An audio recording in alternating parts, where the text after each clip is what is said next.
I'm enrolled in a class called Independent Scientific Research. As the title implies, in this class, each student chooses an independent project to attempt to complete by the end of the year. I'm working on building a wind turbine to go on top of industrial heating and air conditioning units to capture the energy released.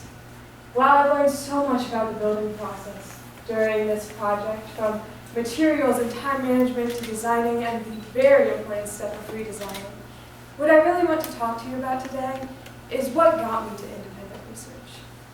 Last year, through a lot of hard work and a little bit of luck, I had two great options for science: AP Chemistry and independent science research. As I considered the pros and cons of each, like college credit and research experience, I came to the conclusion that independent research seemed right for me. I went around talking to college counselors, advisors, and teachers about my schedule for the next year, and I got a lot of questions of, "Oh, you're taking independent science research." I finally replied, "Well, why wouldn't I?"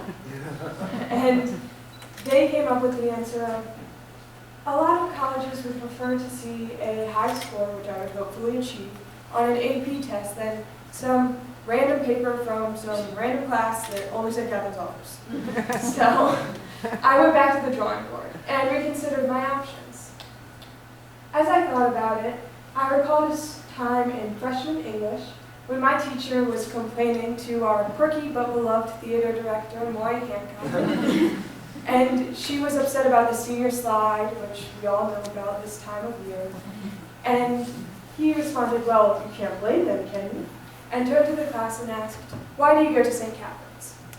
The vast majority of the students replied with, "To get into a good college." I felt awkwardly out of place in this situation because my first thought was the education I'm getting here. That's not to say that I am not extremely stressed out about the applications and the essays and everything that's going to pull me under next year. But I really love, and I think it could add value to everyone's experience at St. Catherine's or St. Christopher's or in any high school, to think about the education that we're getting here before we go on to get that college degree. So what I challenge you to do, and what I want to leave you with, is not take independent research because it's a great class. I don't know what class is right for you. I want to leave you with this instead. Focus on building an interesting and fulfilling life that you'll be proud of, not just a resume. Thank you very much.